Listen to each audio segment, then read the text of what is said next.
नमस्कार दोस्तों, पीसीएस गुरुजी में आपका स्वागत है। दोस्तों, अगर मैं आपसे एक सवाल पूछता हूं कि पीसीएस बन जाना, किसी भी स्टूडेंट का पीसीएस बन जाना किस बात पर डिपेंड करता है? कि मेहनत उसने कितनी की है या कितनी इंटेलिजेंस उसके अंदर है, या आपको लगता है कि दूसरे फैक्टर जो हैं वो मतलब इन्वॉल्व होते हैं? किस्मत का फैक्टर देख लीजिए, या क्या उसके बाद रिसोर्सेज कैसी हैं, कोचिंग है, क्या है? आपको क्या लगता है कि क्या है ऐसी चीज जो ये डिसाइड करता है कि कोई व्यक्ति जो है वो पीसीएस बनेगा या नहीं बनेगा? अब इस बात पे सभी लोगों का मुझे पता है कि अलग अलग अपना असेसमेंट होगा, जैसा उनके लाइफ के साथ एक्सपीरियंस रहा हो वैसा वैसा वो अपने आप को बता देंगे यहाँ पे। लेकिन यहाँ पर मैं जो वीडियो बना रहा हूँ वो वीडियो आपको एक एक रियलिटी बताएगा, एक ऐसी रियलिटी जो बहुत ज्यादा दिखती नहीं है, बट उसका प्रभाव आपकी पीसीएस बनने या न बन जाने के ऊपर होता है। और किस तरह से वो चीजें आपको प्रभावित कर रही हैं कि बहुत सारे डिजर्विंग लोग जो है वो पीसीएस की दौड़ में पिछड़ जाते हैं। वो मैं आपको उदाहरण दूंगा, ये सब मैंने बनाया हुआ है, उदाहरण दूंगा और आप आज एक रियलिटी प्रिपरेशन करते हैं उस रियलिटी से आप रूबरू होंगे। देखिए, ये जो मैंने बनाया है आज, ये पिछले 10 साल का चार्ट है 2013 से, क्योंकि 2013-14 से मेरा इन्वॉल्वमेंट रहा है पीसीएस में, एज अ स्टूडेंट रहा, टीचर रहा, तो मैंने बहुत क्लोजली चीजों देखा है। ठीक है, अब पिछले 10 साल में ऐसा हुआ कि जो आयोग है उस आयोग ने समय समय पर चीजों को बदला है, समय समय पर। ठीक है, जैसे पहले पढ़ लेते हैं क्या क्या बदला, उसके बाद मैं बताऊंगा कि इन चीजों का प्रभाव क्या पड़ा। ठीक है, जैसे 2013 में सबसे पहले सीसैट आता है, और ये सीसैट जो है, ये सीसैट ऐसा है कि स्कोरिंग वाला सब्जेक्ट है, मतलब इसमें आपको पेपर 2 होगा और उसमें नंबर जोड़े जाएंगे, पेपर 1 और पेपर 2 को मिलाकर आपको कट ऑफ बनती थी। तो अब इसमें क्या होता था कि अचानक से जो 2013 से पहले वाले जो लोग थे, जो जीएस में मजबूत थे, अचानक से 2013 में क्या होता है कि 2013 में जिसकी मैथ्स अच्छी थी उनको फायदा मिलना शुरू हो जाता है, और अचानक से मेंस क्वालिफाई करने वाले स्टूडेंट्स का जो स्वभाव चेंज हुआ था। यानी कि पहले जो ऐसे लोग चुन के आ रहे थे जो जीएस में मजबूत थे, लेकिन यहां से क्या हुआ, ऐसे लोग बहुत सारे आए जिनका जीएस कमजोर था बट मैथ्स बहुत अच्छी थी और वो मैथ्स में स्कोर कर रहे थे। ठीक है, तो बिल्कुल इसका स्वभाव चेंज हो गया। फिर क्या हुआ, 2015 आता है और 2015 में ऑप्शनल का पैटर्न चेंज करते हैं। अब आप लोगों को तो खैर नहीं पता क्योंकि आप लोग अभी तैयारी करना शुरू किए, लेकिन मैं बता दूं 2015 से पहले जब 2 ऑप्शनल हुआ करते थे तो 8 में से 5 सवाल करने होते थे और 40-40 नंबर के 5 सवाल होते थे। 8 में से 5 सवाल करने थे।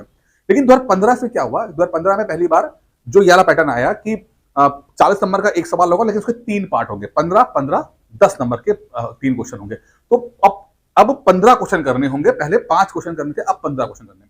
अब पहले के जो लोग जिन्होंने पुराने पैटर्न में मास्टरी की थी उनको 40 नंबर पे, मतलब 40 नंबर में समझ लीजिए 10-12 पन्ने लिखने होते थे, उनको वो लिखने की हैबिट थी। लेकिन जब जैसे ही यहां पर ये पैटर्न आता है तो 15 नंबर में आपको 2.5 पन्ने 3 पन्ने मिलते थे, और 10 नंबर में आपको 1.5 पन्ना 2 पन्ने मिलते थे। तो अब उस तरह के स्टूडेंट्स ज्यादा आने लगे जो कि नॉलेज ज्यादा रखते हैं, बट मतलब नॉलेज अलग अलग फील्ड की है बट नॉलेज कम है, मतलब फील्ड ज्यादा है बट डेप्थ कम है, तो फटाफट वो लिख पा रहे थे इसके अंदर। तो यहां पर पुराने पैटर्न वाले बच्चे जो हैं वो जो पुराने ट्रेडिशनल तरीके से लिख रहे थे, जो एकेडमिक्स यानी यूनिवर्सिटीज में जो आंसर लिखे जाते हैं उस पर उनकी मास्टरी थी, वो यहां से पिछड़ना शुरू हो जाते हैं।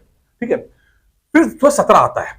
17 आता है तो यहां पर 2 घटनाएं घटती है। पहले तो होता है कि सीसैट जो है काफी बवाल चल रहा होता है, क्योंकि मैथ्स वाले बच्चे ज्यादा स्कोर कर रहे होते हैं, जीएस वाले कमजोर पढ़ रहे होते हैं, उधर यूपीएससी के अंदर भी ये चीज हो चुकी होती है।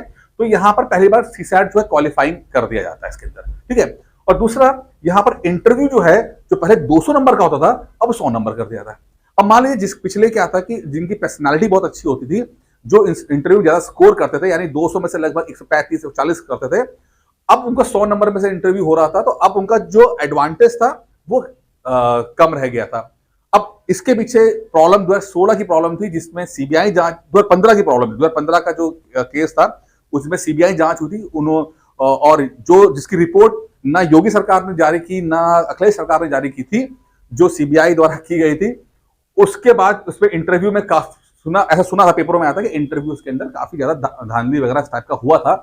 इसीलिए इंटरव्यू जो है 100 नंबर की कर दिए गए थे। तो यहां पर जिन व्यक्तियों की पर्सनालिटी बहुत अच्छी थी उनको प्रॉब्लम हो गई। फिर 18 आता है, 18 में तो मेंस का पैटर्न ही चेंज हो जाता है, ऑप्शनल 2 की जगह 1 रह जाता है और मेंस ही बिल्कुल चेंज हो जाता है। ठीक है, अब जो पुराने पैटर्न पे जो जिनकी ऑब्जेक्टिव टाइप के जो मेंस इनकी मास्टर थी वो बेकार हो जाते हैं और नए तरह के स्टूडेंट यहां पर आ जाते हैं। फिर 2-3 साल के बाद 2022 में आपके जो पेपर 5 और पेपर 6 जो हैं वो यूपी स्पेशल आ जाते हैं। ठीक है, तो यूपी स्पेशल यहां पर इंट्रोड्यूस हो जाता है इसके अंदर। अब आप ये देखिए कि हर 2 साल के बाद चीजें चेंज हो रही हैं। मैं कहना क्या हूं समझिए, अब ये कहने को तो बहुत आसान लगता है कि यार 2 साल बाद चीजें चेंज हो रही, क्या दिक्कत है, लेकिन किसी भी पैटर्न के ऊपर मास्टरी करने में आपको 2 से 3 साल लगते हैं। समझिएगा इस बात को। किसी भी पैटर्न के ऊपर, पैटर्न कोई भी हो, चाहे नया पैटर्न हो, पुराना पैटर्न, कोई भी हो, XYZ पैटर्न कोई हो, अगर आप तैयारी कर रहे हैं और आप ये चाहते हैं कि मैं क्वालिफाई करूं, यानी कि 5 लाख बच्चे फॉर्म भर रहे हैं, उनमें अंतिम 500 लोगों में मैं आऊं, तो आपको अपने पैटर्न पे मजबूत, जो भी पैटर्न होगा उस पर आपको बहुत ही ज्यादा तैयारी करनी पड़ती है और बहुत एक्सपर्ट बनना पड़ता है। ठीक है, कुछ सब्जेक्ट ऐसे होते हैं जो आपके स्ट्रांग होते हैं, जहां पे आप दुनिया में बाकी लोगों से ज्यादा नंबर स्कोर करते हैं। कुछ सब्जेक्ट ऐसे होंगे जहां पर आप कम करोगे या उनके बराबर करोगे। ठीक है, ऐसा मिला जुला के आप अंत में क्वालिफाई करते हो। लेकिन जब लगातार पैटर्न चेंज होता जाता है तो कई बार ऐसा होता है कि आपका जो स्ट्रेंथ होती है वो आपके हाथ से निकल जाती है और फिर आपको बहुत समस्या आती है। जैसे मैंने यहां बताया कि पहले जीएस में जो स्कोर करते थे, जिनका मैथ्स कमजोर था, जो हिस्ट्री और इस तरह सब्जेक्ट से जो ग्रेजुएशन करते थे वो क्वालिफाई करते थे, लेकिन 13 के सीसैट के आने से जो इंजीनियर और एमबीए थे उनका सिलेक्शन होना स्टार्ट हो गया। ठीक है, यहां पर आप देखेंगे जो ये ऑप्शनल सब्जेक्ट था जिसमें मास्टरी अच्छी थी, बाद में ऑप्शनल जब हट गया यहां पे ऑप्शनल हट जाता है तो वो उनको दिक्कत आना शुरू हो गई। तो लगातार पिछले 10 साल में हम देखते हैं कि आयोग चेंज करता है और ये चेंजेस, ठीक है, चेंजेस समय समय पर होते रहे, कोई दिक्कत नहीं है। ठीक है, लेकिन चेंजेस भी कभी एक तरीका होता है कि भाई कम से कम ऐसा करो कि 4-5 साल का एक टाइम पीरियड हो तो जहां पर एक स्टूडेंट को किसी भी पैटर्न पर मास्टरी जो कर रहा है उसको मास्टरी करने का मौका लग सके और दूसरी बात है उसको उसका फल भी मिल सके। अब हर साल 2 साल 3 साल में अगर जब पैटर्न चेंज होगा तो बेचारा मेहनत करा के जो है वो पहुंचेगा वहां तक और अंत में पैटर्न चेंज हो जाएगा तो उसकी जो यूएसपी होती है, उसकी जो स्ट्रेंथ होती है वो चली जाती है। अब देखिए यहां पर क्या होता है, एक बात समझिएगा इस बात को कि मान लीजिए ये आपका कट ऑफ है, ये सिलेक्शन फाइनल सिलेक्शन का लिए है। ठीक है, फाइनल सिलेक्शन है ये फाइनल सिलेक्शन कट ऑफ है ये। अब देखिए होता क्या है, अल्टीमेटली जो यहां पर 500 लेट्स सपोज 500 लोग क्वालिफाई कर गए, ये जो है जो सिलेक्ट हो गए, और जो मेरा अनुभव रहा है, मैं जैसे एक रैंडम फिगर दे रहा हूं मैं, ठीक है, मोटा मोटा समझिए 550 मतलब ऐसा, मतलब कुल मिलाकर ये जो लोग हैं यानी कि गिनती के 5 से 6 हजार लोग, 5 से 6 हजार लोग यही फाइनल सिलेक्शन के बहुत पास होते हैं। ठीक है, जो कि बस या तो किसी तरह से उनका मेंस रह गया है, इंटरव्यू तक पहुंच नहीं पाए या इंटरव्यू पहुंच के भी रह रहे हैं, मतलब कि कट ऑफ फाइनल सिलेक्शन के आसपास, जिन्होंने या तो इंटरव्यू दे दिया है या मेंस के बस 2-4 नंबर से रुक गए, वो बिल्कुल पीक पे होते हैं। यानी कि अगर हम ट्राइंगल ले लें, ट्राइंगल बना लें, तो बिल्कुल ये चोटी पे होंगे ना, ये लोग, यही 5-6 हजार लोग होंगे जो कि अपने पैटर्न पे मास्टरी कर चुके होंगे और वो अबाउट टू सिलेक्शन हो चुका होगा या बस एक आधा नंबर से रुक रहा होगा, इस साल नहीं हो तो अगले साल हो जाएगा, इस तरह की कंडीशन रहती है। तो ऐसे 5-6-7 हजार लोग होते हैं कुल। ठीक है, अब जब पैटर्न चेंज होता है या पैटर्न में कुछ भी बदलाव आता है, तो सबसे ज्यादा प्रभाव इन पे ही पड़ता है। ठीक है, सबसे ज्यादा प्रभाव जो नीचे के लोग होते हैं, देखिए जो नीचे ये जो लोग हैं, ठीक है, अभी इनकी प्रिपरेशन इतनी नहीं होती है कि इतना बड़ा चेंज को ये महसूस कर सके। इसलिए जब भी पैटर्न चेंज होता है तो जो नए स्टूडेंट होते हैं उनको एक मौका लगता है कि शॉर्टकट तरीके से आगे पहुंच जाने का, कि भाई चलो जो हमसे आगे थे, जो पुराने पैटर्न पे मास्टर थे, जो मास्टरी कर रखे थे, 2-3 साल लगा के उन्होंने मास्टरी करी थी, उनको पिछाड़ देने का या उनके बराबर आ जाने देने का मौका होता है जब पैटर्न चेंज हो जाता है। ठीक है, इसीलिए जब भी पैटर्न चेंज होगा तो नए लोग जो हैं काफी होपफुल रहते हैं और वो हमेशा जो नए पैटर्न को या पैटर्न के बदलाव को सपोर्ट करते हैं। वहीं जब जो पुराना बंदा होगा वो चाहेगा कि पैटर्न चेंज ना हो, क्योंकि उसने मेहनत करके पैटर्न पे मास्टरी कर ली है। ठीक है, अब यहां पर मैं आपको बताता हूं कि जो नॉर्मलाइजेशन हो रहा है, तो नॉर्मलाइजेशन में आप देखेंगे कि जो देखिए अब नॉर्मलाइजेशन तो अब क्या निकल के आएगा नहीं निकल के वो तो अलग बात है, लेकिन एक तरह का पैटर्न ये भी चेंज हो रहा है, एक तरह का बदलाव इसके अंदर आ रहा है।